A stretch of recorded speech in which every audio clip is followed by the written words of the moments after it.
welcome this week to the Weekly Space Hangout. I am your fill-in host again this week. I'm Dr. Nicole Gallucci. I'm a postdoc with CosmoQuest, and I'm Noisy Astronomer Online. And I am filling in for Fraser Kane, who is still touring up and down the west coast of North America this week with his kids. So, hi, Fraser. We'll try not to make too much of a mess. I am joined this week from left to right on my screen by Amy Shira Title. Hello. Amy is actually calling to us from Canada, so not her usual space, but yet she managed to bring a model rocket anyway. Got my Saturn V, and I'll represent Canada in Fraser's absence. So. God, I love you. We have Dr. Ian O'Neill, who is rocking the fedora since I don't have mine with me today. So yay. Jason Major. Hello, Jason.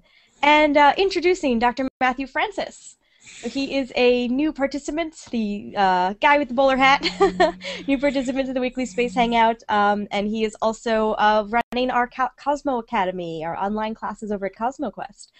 So we'll be sure to put in a plug for that in the show as well. But let's get right down to the newsy business. Oh, wait, quickly before we start with that, I want to remind you guys that you can comment or ask us questions on the YouTube page where this is broadcasting. On the Google event page, I'm having a little trouble getting that in Comment Tracker, but I'll be keeping an eye on that as well. That's also where I'll be posting links throughout the show. And if you are watching anywhere else on Google+, we are tracking those sources. And if you're using Twitter, you can use the hashtag #SpaceHangout, and we'll see that as well. So thank you all for joining us. Yeah, let's get started with some great, interesting, controversial news about dark matter and whether or not it's been detected. So, Matthew, you want to start with that? Sure. So, big news this week, press conference and big seminar at CERN, the European Nuclear Research Facility. It's one of those things. People were kind of toying with us a few months back, hinting that a detector, the alpha magnetic spectrometer on the International Space Station, was going to be announcing something really big in the month of March, and then it got pushed back to April, which is always, always the way it is, right? You push things back as long as you can when you don't have all your results yet. But the results came out this week, and big secretive thing. Everything was hiding from us. But the big hint was that there was something to do with dark matter in this experiment. And the results came out, and look at the paper, and what you see is interesting. Actually, it's a very interesting paper. What it shows is there's an elevated amount of positrons coming from somewhere, actually coming from all directions at once, which is interesting too. The positrons are the antimatter partner of electrons, and so having elevated numbers of those means that they had got to be coming from somewhere, and they could be coming from dark matter, but there isn't the telltale sign that that's really where they're coming from. You think, okay, let me see if I can do this. Okay, so if you had dark matter creating these positrons, you'd expect that with higher energies, you get more and more positrons, and then when you reach a certain point, the amount's just going to plummet like this. It's just going to go, boop. That's the technical language for it. But instead what we're seeing is it's very nice and smooth all the way out to the limit of the alpha magnetic spectrometer equipment. And so in other words, it could be dark matter. It might not be dark matter, but there isn't enough in the data to tell us either way. So where are these positrons coming from? We don't know. But it's really premature to say this is dark matter or this isn't dark matter. So we'll have to stay tuned, in other words. So it's a results, but they're not sure how to interpret it. That's pretty much it, yeah. What I'm hearing. Hang on, I'm going to share this plot. Maybe you can describe a little bit what's going on. in this It's plot. just one thing. Isn't this a bit like the LHC results? You just need we need more exposure time. We need more and more events to better see this structure if there is in fact a signature in these particle energies. So we just need more time. This is very preliminary, isn't it? Well, I think the real question is whether is the higher energy. AMS is going to be able to push out to higher energies, and this is a very long-running experiment. It's been running for 22 months right now, and it's going to continue to run for the foreseeable future until the space station dies or the AMS dies. So they're going to be able to push out to higher energies, and there's nothing in the data that currently exists. So in other words, if it just refining the data that's already there won't show up dark matter. But if we push to higher energies, there might be that drop off instead of that gentle curve up. So is this on the plot here? It's is it that stuff that's at the highest energy? That's right. All the way at the right end of the graph. This is the red dots. They've got really tiny error bars, which seems to be an important. Yeah, it's beautiful. I mean, I think it'd be easy to say, oh, this is just crappy, but this is actually very beautiful data. I'm very pleased by the experiment actually, but so don't think I'm down on them. We can quote Dr. Francis on this. This is not crappy. Because obviously everybody defers to my judgment on this, but no, it's really nice looking data. It's just it's premature to say what it means yet. Yeah. Now, according to Dr. Ting during the press conference that they held, this is only what 10% of the data that's been collected already by the AMS. So they still have a lot of data to go through, or is that only 10% of the data that's going to be collected over the course of the experiment? I think it's 10% that's going to be collected. Okay. I may be wrong on that, but I think it's only 10% of all the data they're going to get. Okay, but still, there's going to be a lot of data to pull. Right. And so when that's accumulated, the answer will be there. I mean, or an answer. One hopes, yeah. One hopes. Okay, so this is, but which particular dark matter hypothesis is this? Would this be supporting? Is this the weakly interacting massive particle? Yes, and this particular is a kind that's called self-annihilating dark matter, which sounds pretty wild. I was mentioning that positrons are the antimatter version of electrons. Mm-hmm. Well, in this particular model, these dark matter particles are their own antiparticles. So if you run two of them into each other, they annihilate, and one of the products of that is positrons. Okay. But of course, that's only one model of dark matter. So, and there's several different possibilities of self-annihilating dark matter. And again, I'm picking the brains of my dark matter experts who can tell me more about this. But if you want the fancy term for it, that's called neutralinos. Yes. Okay. But if this is true, then if you two neutralinos meet each other, they annihilate. Mm-hmm. Gotcha. Okay, so no dark matter yet. Yet. So we'll keep an eye on that story as it continues. I want to take a brief pause to say we've got a comment from Michael on YouTube saying, "Happy First Contact Day, everybody." So all the Star Trek nerds out there, Zephyr Cochrane made contact on this day. What is First Contact Day? Are you a Star Trek fan? No. Ah, okay. Well, we could fix that. What does that mean? It's when humanity first made contact with another species, in this case, the Vulcans. So. Oh. In the show. Of course. Yeah, it was of course. So yay for that. In other words, we're really late. Yes, and we're dorks. And they taught us about all that fancy warp drive stuff, which is cool and handy.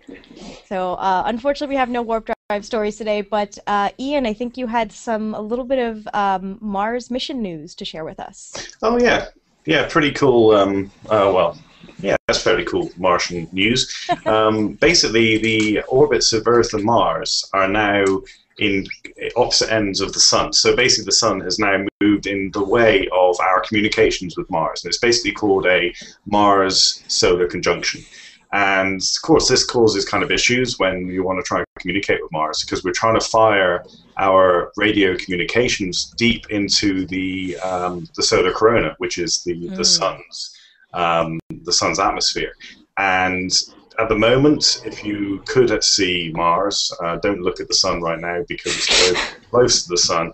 It's going to actually come very, very close to the limb of the sun, and basically, if we fired any radio transmissions through the atmosphere, it could interfere with the data, and any commands that we uploaded to like Curiosity or Opportunity or the orbiters, the Mars Reconnaissance Orbiter, Odyssey, or even the European Mars Express, it could cause problems. So basically, NASA announced yesterday that they've sent the last command to Curiosity. So Curiosity is by itself now. Basically, it's not going to receive any commands until probably around about the 1st of May, when Mars actually moves away from the solar disk.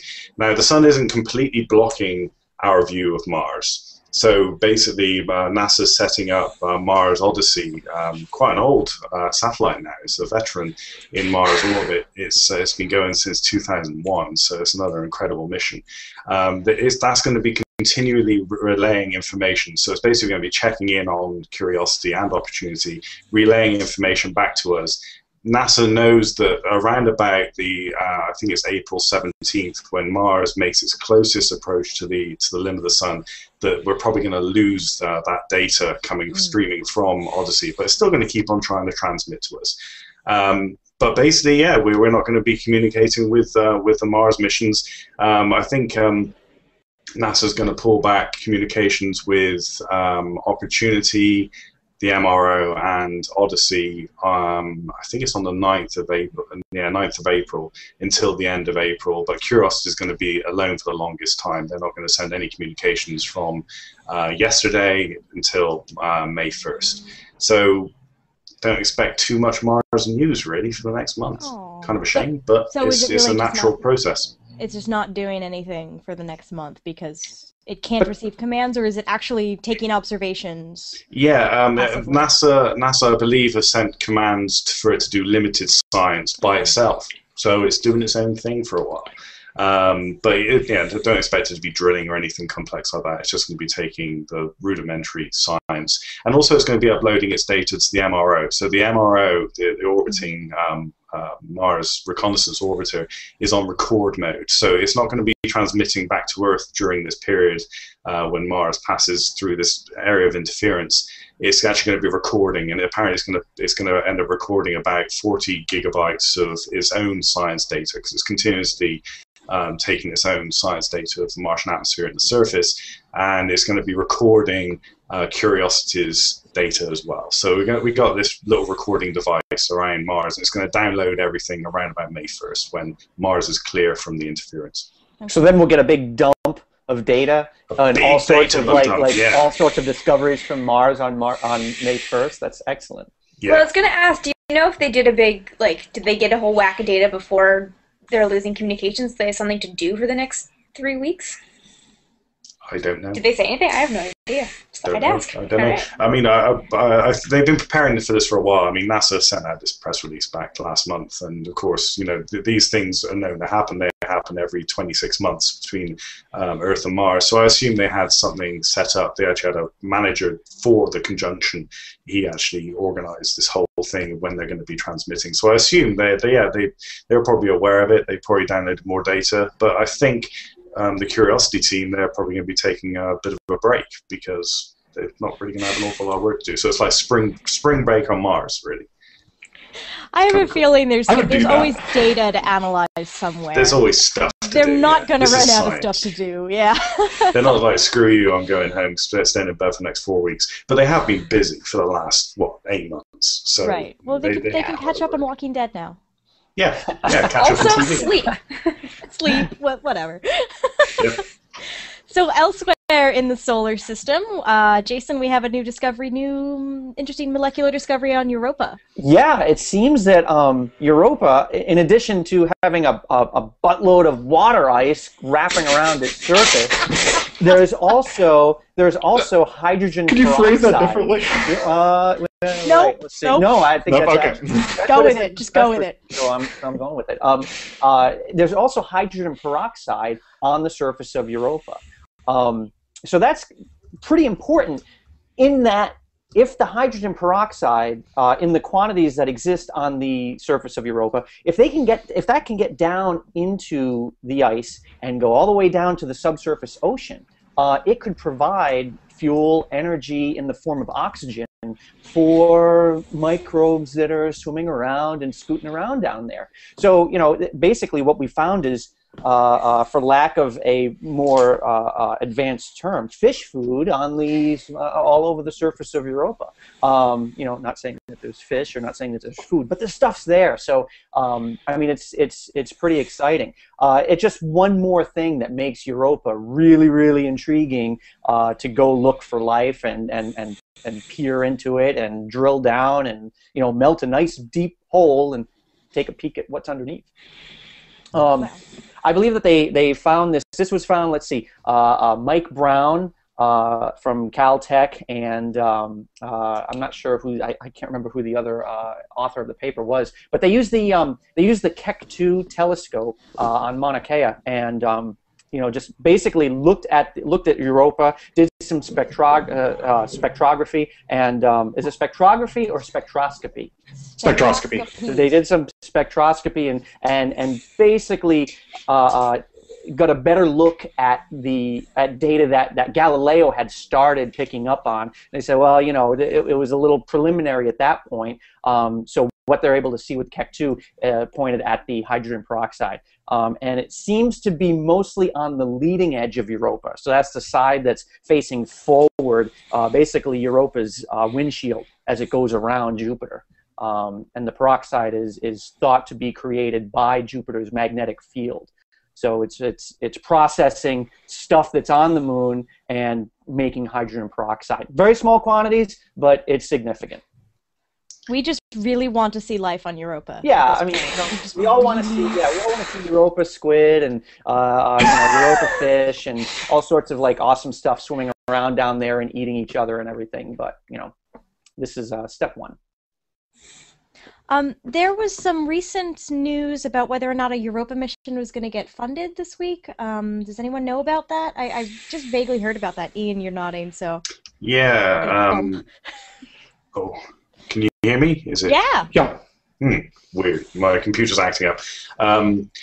Yeah, there was news that came out, and it was Destination Europa. There's a group of scientists that are kind of loosely tied with SETI and also with other NASA institutions as well. And they announced, it was over the weekend, actually on Sunday, they said that the president had signed into law a component of funding for the rest of the fiscal year, which it goes up until is it September of this year. And basically it's a bill that's being signed for the use of cash to be used for science projects, and one of those projects kind of like snuck in between, how to use rental cars to how to fund the James Webb Telescope, $8 billion of it. Sandwiched in between there was an allocation of $75 million to begin a Jupiter Europa mission. So this isn't like 75 million is a drop in the ocean for any kind of mission, especially to Jupiter. But it is interesting in that only recently, back in December, it was NASA headquarters showed interest in a Europa Clipper mission. Now, a Europa Clipper mission is basically an optimization of funds versus science that can be got out of it. So it's not a Europa orbiter, which is a shame because that would be really, really cool. But the problem with a Europa orbiter is that it would need to be really heavy because it would need to have really hefty shielding on it to protect against Jupiter's radiation. So the predicted lifetime of such a mission would be just over 100 days, which would cost several billion for 100 days worth of science, which isn't really that great. Also, we're not at a point where we can say we're going to land a lander or or some sort of burrower onto the surface of Europa, because that's a bit premature, and that again that would cost tens of billions of dollars, even if it'd be possible with any kind of budget in the next 10 years with NASA.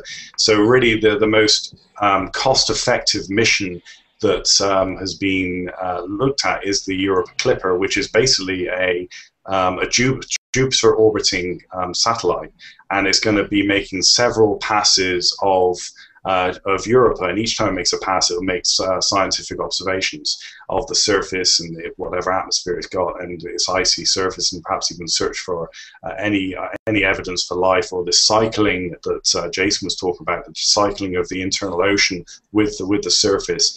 And it would be a really cool mission, and this is the first sign really to have 75 million signed into law that has to be allocated for a Europa mission by NASA.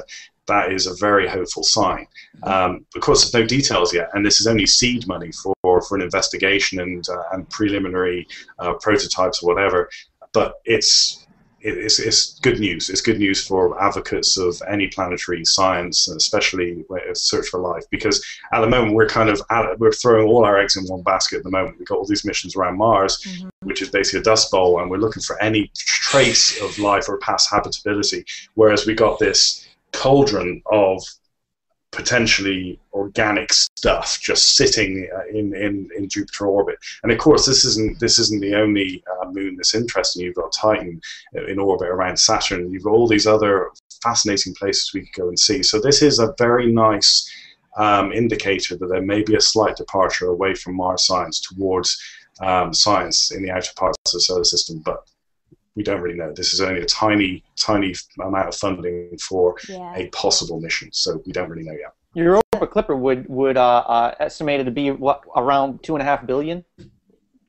Yeah, they reckon that the limit was $2 billion. I think they're looking to have a mission for under $2 billion total. I mean, obviously there will be cost overruns or whatever, but $2 billion is really the cap, and that's what really got NASA HQ interested back in December. And it looks like it got some attention in the White House as well, so it's been signed into law. Interesting. Yeah, I would recommend follow the Planetary Society for that. Yeah. This is where I originally heard from, so interesting. Let's attempt a landing there. We haven't been told not to yet. No one said not to. No one said not to. We could do it. We could do it. Okay. If I recall from the movie, a lot could go wrong. Yeah, that's okay. We have a quick question from Josh Andrews asking if there's ever been any plans to, this is relating to the Mars story, if there have ever been any plans to send a relight satellite somewhere else on Earth's orbit, say a quarter of the way out, to avoid these conjunction communications problems. And I've never heard of such a thing. I know the European Space Agency was looking at it. Sorry, is my mic on? Yes, it is. Okay. The European Space Agency had looked into it in the past, and I think it was just not feasible given that it's they were looking at putting it at one of the Lagrange points, so one of the points where it would not be interrupted and could sort of be a relay. But the articles I read about it, because I did look into this a few months ago now, that it sort of wasn't worth it for like the 2 weeks every 2 years that you're missing in communications, because this would not be an insubstantial thing to launch and then to anchor it there with gravity. So I think it's just been like, it's possible, but nobody's really going to back it.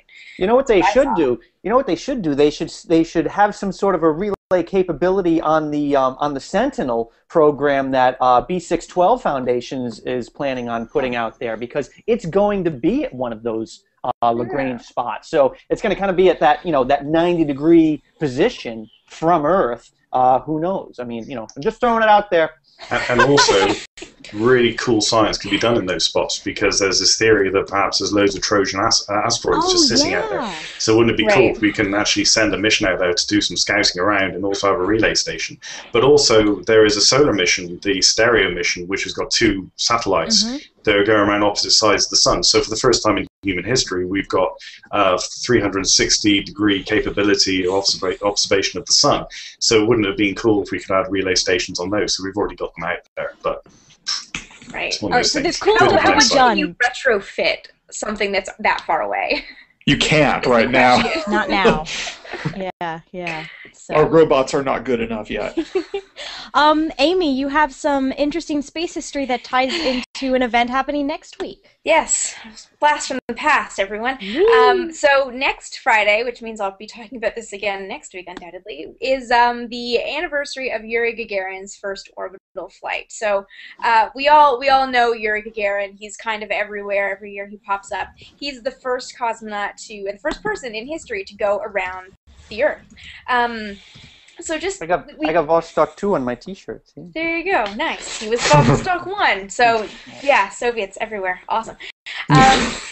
So we sort of tell the story of Yuri Gagarin blindsided the U.S. going into orbit before NASA got Al Shepard up on his suborbital flight, and we sort of don't talk about sort of the before and during and after bits. We just kind of talk about the fact that he did it.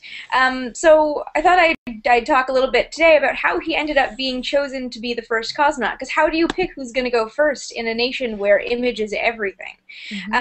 So when it first, the idea of sending a man into space first came up in actually about 1956. Sergei Korolev, who was sort of the unknown chief designer, or their answer to the American von Braun, we just kind of thought it would be neat. And 2 years later, he'd put 2 Sputniks up, and they're like, okay, let's get that guy. So they started recruiting. They went through the exact same process as NASA, actually, in terms of looking at like race car drivers, stunt divers, acrobats, midgets. Any kind of people before they settled on military test pilots, because they're the ones that could deal with G-forces and spot oncoming hypoxia and deal with all these kinds of things. And in 1958, all Soviet test pilots were basically the same age, had been through the exact same training, had flown the exact same airplanes. So in America, we had, I think, 110 that qualified for the first round, met all the basic requirements for the Mercury astronauts. The Soviet Union had over 3,000. They had this huge pool of equally qualified applicants, so then they had to pick one out of that many. So they did all the medical tests, the psychological tests, but then they also had this series of tests, and I have no idea how they tested this, but they wanted to see who had the right political allegiance and who could represent the communist way of life the best. And they looked into their backgrounds, not in terms of like, are you an unsavory Presbyterian or a very savory Presbyterian. It was, where did your family come from, and have you ever said anything against the system? And as sort of the group got whittled down and down and down, there were 20 that made it into the first training group, and they were cosmonaut candidates until they were candidates until they flew. So all these candidates are going. And when it comes down to the wire, they've got the Vostok built, they're about a year away. They choose 6 to be sort of like the prime candidates. And the 6 were chosen because they were the shortest, because the Vostok spacecraft was not very big. So height plays into it right at the end. And Yuri Gagarin wasn't actually the standout of his class in terms of his intelligence, his background, his intellect, but he was a farmer's son. And he grew up in a communal farming rural area. He was an all-around nice guy. And he sort of went against his family tradition of carpentry to pursue the Soviet Air Force system. So he rose up through the ranks of communism to become potentially their greatest asset. And no one thought he was that great, but Sergei Khrushchev, the Soviet premier, thought he was just tops. And he wanted this good-looking young man who could prove that the Soviet way of life could bring you to greatness. And that's why Yuri Gagarin ended up in the first flight, because he fit the profile more than he fit what you needed to be a cosmonaut. They couldn't do anything on Vostok 1. He didn't even have the self-destruct code. He was really just kind of crammed in there. But yeah, he was a really good face for the Soviet space program. Which is a really weird thing to think about. Your first person in history is chosen because it's got a good face. So good how tall history, was good your pedigree? You know what? I don't know off the top of my head, and I was actually looking into this yesterday. If anyone has Google that won't crash when they use it, look it up and let me know. Yeah. Cool. Really cool. And so Fun now facts of the Soviet space program. Yeah. And so next Friday is Yuri's Night, which is a big worldwide party for human spaceflight. And so we just had a hangout about this on Wednesday, so you can see that on our CosmoQuest page. We talked with one of the organizers of Yuri's Night. So regardless of nationality, the idea of Yuri's Night is now to bring together humanity to celebrate and have a big party. Not just, not necessarily to do, education and metrics and all that, but to have a party celebrating human spaceflight in honor of Yuri Gagarin. So that's pretty cool. Yuri was 5'2". What? Really? Yuri was 5'2". really short. Really? Taller than Yuri Gagarin. So yes. That's like me and Amy. That's really, yeah, because that's really interesting. Because the Mercury astronauts had to be between, I think it was 5'7". Yeah, 5'7". I think 5'11". Gus Grissom was 5'7". Because he was like 5'6.5" or something. He like just squeaked under. Made it. He was yeah. the short one. Yeah. That's really little. So yeah, all the first guys that flew were the short ones. Yeah. Woohoo! German Titov, who flew in Vostok 2, your shirt, Jason, he was also must have been somewhere around that height. Because yeah. They didn't have adjustable tilt steering in those days, so you had I don't think one they had size fits adjustable all. anything. It was like you cram in now. Yeah. You fit in this little metal can, and that's how it works. That's how it works. Yeah. But still, awesome achievement, and go Yuri. Yeah. So Wicked what they pulled off. however you got up there, go Yuri. We have a slew of astrophysical news to talk about as well. Let's start with Kepler looking at a white dwarf and warping what we see because of gravity. Yeah, it was kind of cool, this news that came out. I think it was yesterday. And basically a bunch of Caltech astronomers used some Kepler data. And so Kepler data, after a certain period of time, is publicly available. So these astronomers got hold of this Kepler data and started surveying their own stars. And they one star, I can't pull up the name of it because whenever the Google Hangout runs, everything else stops. Apparently, they focused on one star and they thought they saw a transit of a massive planet. Now, Kepler looks for exoplanets by looking for their silhouette as they pass in front of a star. So there's a slight dimming of starlight in the Kepler field of view, and then Kepler knows that a planet has passed in front of that star. And these KOI 256, Ian. Was it? KOI 256. Oh, I know it well. Yeah, and KOI means Kepler Object of Interest. Oh. Which is kind of cool. So they thought they saw a massive planet, like a Jupiter gas giant, pass in front of the star. But there was something weird. They did some follow-up observations with the Palomar Observatory down here in Southern California. And there's another method of looking for exoplanets, not just looking for them passing in front of the star. Also, you can use the radial velocity method. So basically, you look at the spectroscopic, the spectrum of starlight from the star, and you can see it slightly shift as the star wobbles because of the gravity of the planet going around the star. So every planet in our solar system all have their own little tug on the sun. So if you're an alien observer, you'll see our sun slightly move around as these planets orbit around the star. So these astronomers, they thought, okay, we need to do follow-up observations. We've got the Kepler data. We're going to get the Palomar observations as well. But they discovered something really weird. This star didn't have something orbiting it. It was orbiting something, which is kind of shocking. You've got a star. You expect planets to be orbiting it. It's not going to be wobbling too much. But this one was actually wobbling like a spinning top. So then they went back to the drawing board, and they wondered what the hell is going on.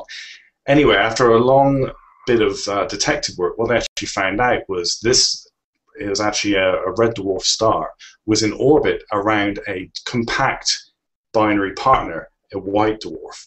So this white dwarf is actually about the size of the Earth, but it packs the same amount of mass as our sun. So this poor old red dwarf is actually in orbit around this tiny, tiny white dwarf. And what was happening, they were noticing a dip in starlight as the white dwarf went behind the red dwarf.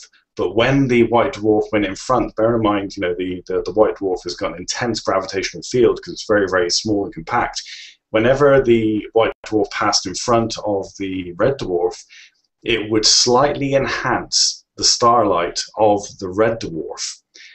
This is called gravitational microlensing, and it's been used before to discover far-flung planets that pass in front of distant stars. And basically what happens, the gravity of these massive planets or other stellar bodies like brown dwarfs, when they pass in front of distant stars, they can focus the light through the gravitational warping of space. So it acts like a natural lens. So it's like it's almost like a magnifying glass, amplifying that light. And what has happened in this binary pair is that the white dwarf passes in front, its intense gravitational field enhances the light from the red dwarf, creating only a very, very slight increase in brightness. So rather than a decrease in brightness, I actually saw an increase in brightness as the white dwarf passed in front. And it's the first time microlensing has been done on a binary pair, and it's kind of cool. And only Kepler could have done it, because Kepler's got a very, very sensitive eye to the slight dips in light. So not only is it detecting transits of planets, it's also detecting eclipsing binaries, which is kind of fascinating. Yeah, I've got this is of course an artist conception of what it would look like, but you get an idea of what the smeg is going on. Yeah, so the light is, as shown in that diagram, is you can see the light, the orange of the red dwarf actually being bent around the white dwarf's gravitational field. So it's Einstein's general relativity meeting Kepler's laws of motion, which is kind of fascinating. Yay! Yay! I love fun astronomical mysteries. Yeah. Is there any thought that that these two stars are sharing material, or would they not be able to detect that in with Kepler? I don't know. They followed up with the GALEX, I think, GALEX Observatory, which analyzes light, ultraviolet light from the stars in Kepler's field of view, and they didn't mention anything about the sharing of material. I'm sure they'd be able to detect it, but that's how they managed to. But it wasn't just Kepler; it was also the Palomar ground-based observatory, other space-based observatories, all zoned in on this one star, and they collected all the data together to arrive at the conclusion that they're actually seeing this warping of space-time. And so I'm pretty sure that if there is any sharing material, they would be able to detect it, but they didn't mention it in the press release. It's probably unlikely, because usually when you have sharing material, that's when a star is close to the end of its life and it blows up really, really huge. Like when our sun gets close to the end of its life, it'll be about the size of Earth's orbit. And so red dwarf does not reach that point in its life. So it seems, again, not reading the article, it seems very unlikely. Yeah, and we don't know the orbital distance either, because I don't think they were tight. They're not extremely compact. I think they are. There is quite a distance between them, so the sharing of material will be minimal, if anything. Cool. Well, speaking of white dwarfs, we have a story about a very distant supernova, which is tied to what happens when white dwarfs go bad. So, Jason, do you want to pick this one up? Sure thing. And Okay. Dr. Francis, if you have anything to add to this, feel free to jump in and add or correct any of my glaring errors on this one. Basically, astronomers using the Hubble Space Telescope over the course of a 3-year survey have found what appears to be the most distant Type 1a supernova ever found. And the light from this supernova has arrived on Earth after 10 billion years. So, you know, they're looking, it's hard to say, distance and back in time, 10 billion years to see the light from a Type 1a supernova. Type 1a supernovae are important because they're used to gauge distance across the universe. It's a tricky thing to figure out exactly how far things are. So astronomers use the Type 1a supernovae as standard candles because they know how bright they're going to be. I believe the measurement is let's see, when that supernova erupts, or a Type 1a supernova erupts, the brilliance is equal to 5 billion suns, and it's pretty consistent like that. So, you know, if they see one from one distance, and then they see another one, and that one's dimmer, then they know that the dimmer one is coming from much further away, and then they can measure how far away that thing is. So, but this one that they've spotted is the furthest Type 1a yet, and that's 10 billion light years distant. And it also helps to figure out exactly what type of stars make Type 1a supernovae. There's been two ideas on the table. One is that there is a white... Let me step backwards. It's understood that these type of supernovae are the result of binary stars, kind of like what Ian was just talking about. One of those stars is expected to be a white dwarf. Whether or not the other star is a white dwarf as well, and they're co-orbiting and eventually merge and go supernova, or whether the other star is, and Dr. Francis, maybe you can help me out on this, it's a red giant. Yes, correct. The other star, and the other scenario would be a red giant that's having its material. It's something drawn. that's spilled over into the gravitational influence of white dwarf. Yeah. Yeah. It's so basically they're sharing the same.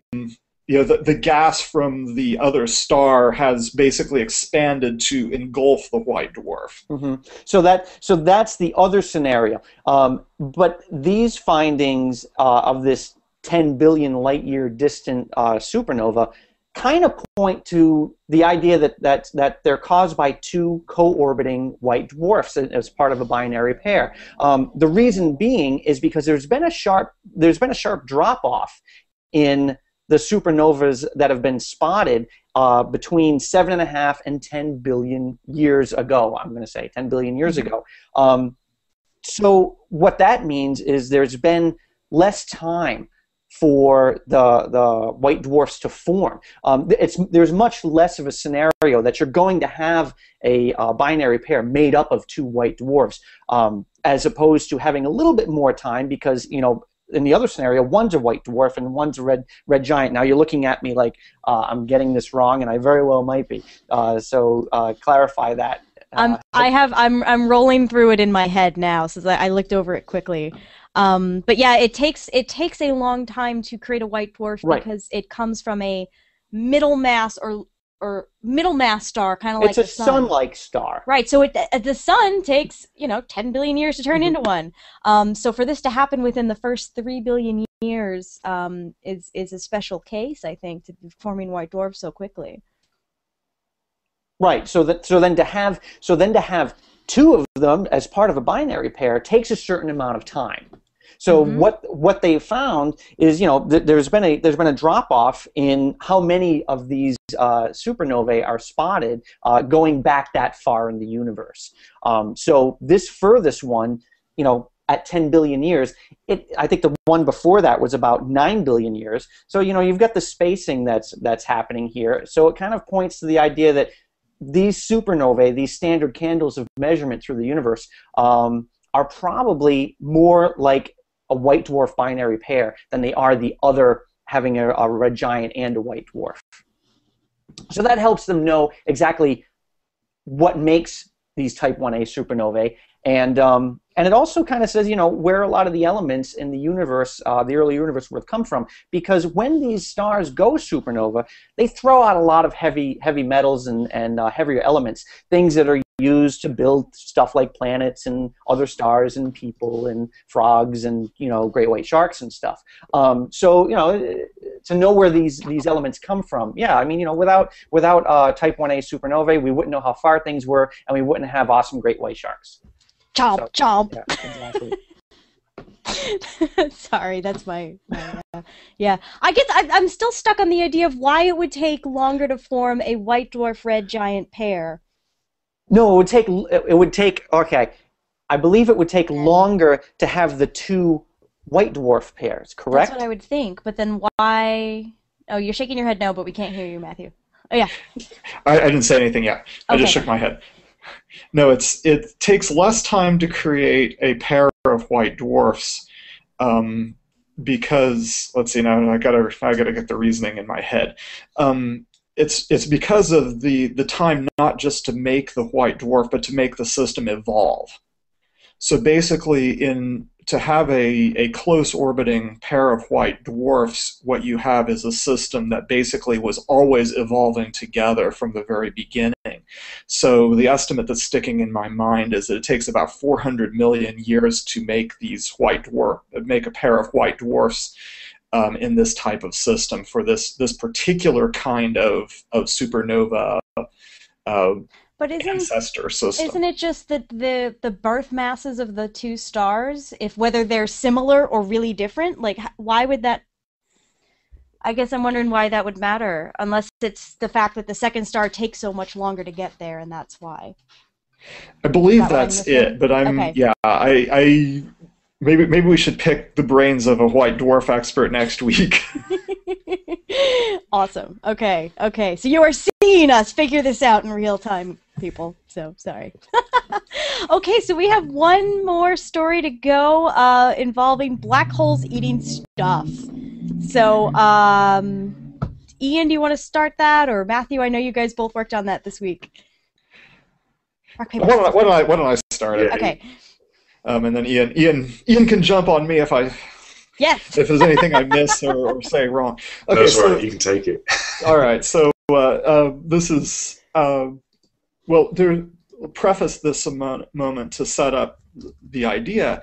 As probably many of you know, at the center of pretty much every galaxy we know, there is a supermassive black hole that can be millions or even billions of times the mass of our sun. And there's also, as we're just beginning to learn, there's a lot of planet-sized objects roaming around galaxies that aren't attached to any planet. These are, sometimes they're called rogue planets or something like that. But the main thing is that these can be planet-like objects. They can be like Jupiter. And so there's a lot of these things around. And so looking through data that's been collected from monitoring the sky and gamma ray light, astronomers picked up a flare of gamma rays that fluctuated a lot. Now, when stuff falls onto a black hole, it creates this accretion disk and maybe jets of matter, and this stuff produces a lot of light. But that tends to fluctuate slowly. The amount of light we see doesn't change a lot over short time spans, whereas this particular incident in this galaxy that's now I've got to remember how far away it is. It's not that far away in cosmic terms, I think. Yeah, like 46 million light years away or something. Yeah, I was going to say it's only. Well, that's pretty close by cosmic terms. Yeah, but the main thing is that you don't expect things to fluctuate over a period of weeks, which is what they were seeing from this particular black hole. And not only that, it started fading when they started monitoring it. So basically you had this burst, it peaked, and I'm doing a lot of plot hand motions here, interpretive dance of plot, but it faded over time. And so what that meant was this was kind of a one-time event. You had a clump of matter falling onto the black hole in a fairly short time span. And so by working backward, they figured out that the amount of mass responsible would have been about 10% of, it's actually about the same mass that Jupiter has. So that seems like a lot of mass, but of course in cosmic terms, again, it's not that much. But even that little amount of mass could produce a fairly substantial burst of gamma rays. And so by working backwards, and by comparing this to theoretical models, computer simulations, the astronomers figured out that it was probably one of these rogue planets got too close to the black hole. And what happens when something gets in strong gravity, you have, I talk with my hands a lot. When you have something get close, the gravitational pull on the near side is going to be noticeably stronger than the stuff on the far side. Well, a planet as big as that, something that's about 14 times the mass of Jupiter, is going to be made of gas. It's going to be most hydrogen. And so what that means is that can be deformed a lot. That can be squeezed and squished. And so basically what happened is the force on the near side versus the force on the far side ripped off a chunk, about 10% of the mass of this planet. Just ripped it off and it landed on the black hole.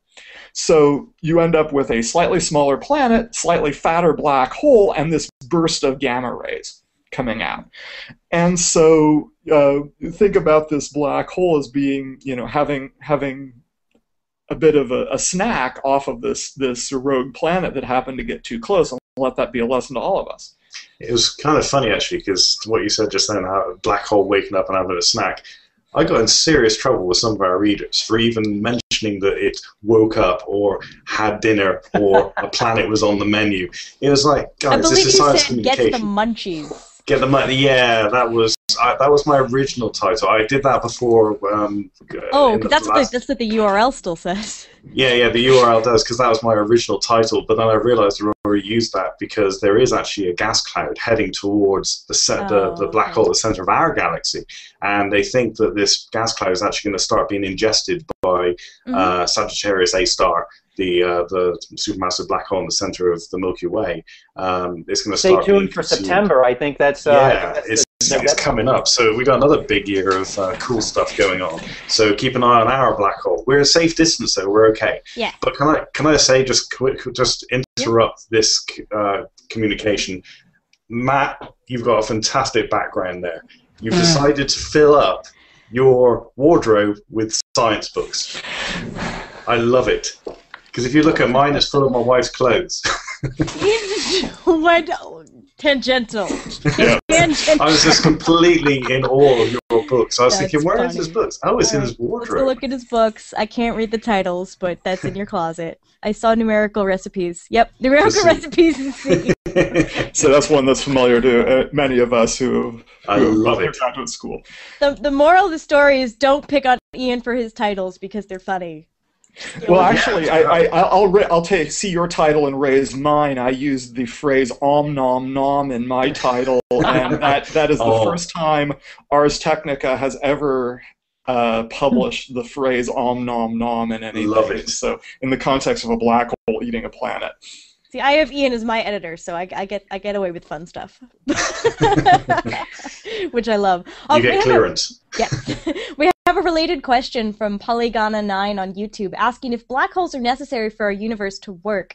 And I don't know what you mean by to work, but black holes are definitely the, interestingly, black holes are the least weird and most sensible explanation for a lot of these things that we see.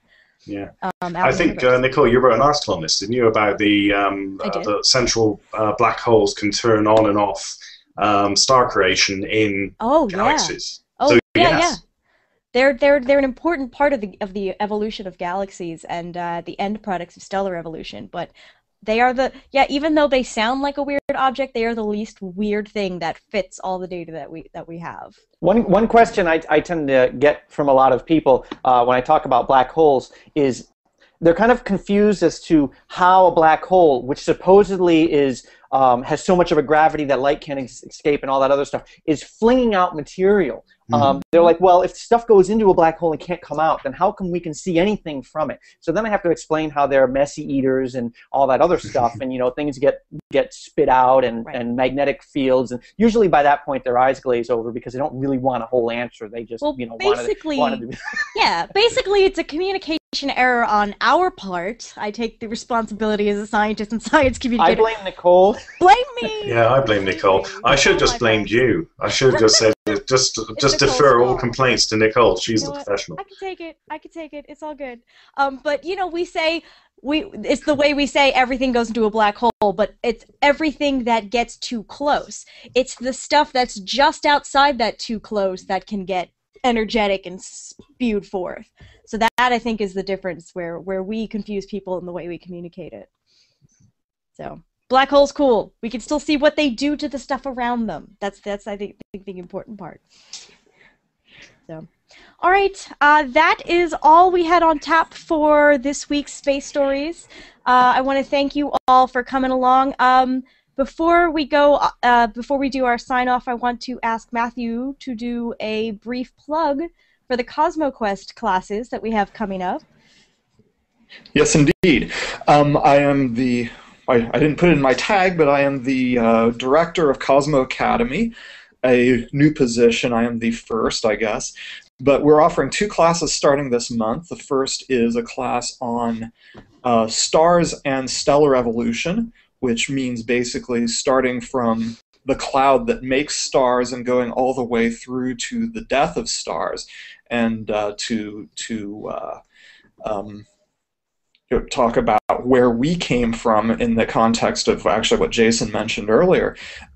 We come from stars. The atoms, pretty much every atom in your body came through a star at some point. So that class will cover that, and that begins in not next week, but the following week on Monday. April 15th. April 15th, thank you. The date just blanked out on me. And then the following week, on April 23rd, I will be teaching a class on cosmology, the study of the universe, its history, contents, and all this stuff about dark matter. Well, that's going to be a lot of the class. So if you wanted to know about dark matter, dark energy, a little bit on black holes, that's a great opportunity for you. Yeah, so check that out. I put the link to that. It's cosmoquest.org/classes. There are links to the Eventbrite pages where you can sign up for the class. It's done Hangout style like this, but it's in a private Hangout. The class is limited to 8 people. You get taught by either Dr. Matthew Francis here for cosmology, or Ray Sanders, who taught our first 2 classes for the Sun and Stellar Evolution class. And Pamela Gay and I will occasionally pop in and say hi and check out the final projects and pop in when there's a topic of interest for us and join the conversation. So check that out. That's cosmoquest.org/classes. You can continue your lifelong learning. Let's have everybody tell us where we can find you, starting with Amy. Hello. Okay, just checking that my mic is back on. So there's a bus going by my window. I am at Canadian bus, Toronto Transit Commission bus. If you Google Vintage Space, I come up. Otherwise, my website is amyshearertitle.com, just my full name. I'm also at Discovery News, Device, Motherboard, Scientific American, and others. She's the hardest working freelance writer. Plus. She's the hardest working freelance writer in space, or on Earth about space. So, Dr. Ian O'Neill, where can we find you? Yeah, I'm the space producer over at Discovery News, so you can find me there, discoverynews.com. We've got more than just space. We've got history, Earth, anything technology-wise, so check us out. Also, you can find me on Twitter, where I spend most of my existence, Astro Engine. So tune in there. I've got a blog as well, astroengine.com, but I very rarely update it, so I need to do that. But that's me. Okay, and Jason Major. My mothership is called lightsinthedark.com. I'm also a space blogger on Discovery News, on Universe Today, and you can find me on Twitter at JPMajor. Awesome. And Dr. Matthew Francis. Well, I have a number of websites. The flagship site is bowlerhatscience.org. Thanks to my trademark bowler hat. I also blog at galileospendulum.org. That's the specific science blog. And then I write for Ars Technica, XX Science, BBC Future, and available to write for other sources as well. Sweet. And I'm Dr. Nicole Gallucci. I live over at CosmoQuest and NoisyAstronomer.com. The next Hangout will be the Virtual Star Party on Sunday evening. I don't know if this is the one where Fraser and Scott Lewis are actually going to be in the same place at the same time on Earth, but that'll be a treat if they're doing that. So check out the Virtual Star Party on Sunday night, and we'll be back with the weekly Space Hangout next Friday, same time, same place on the interwebs. So thank you everyone for joining us. Bye!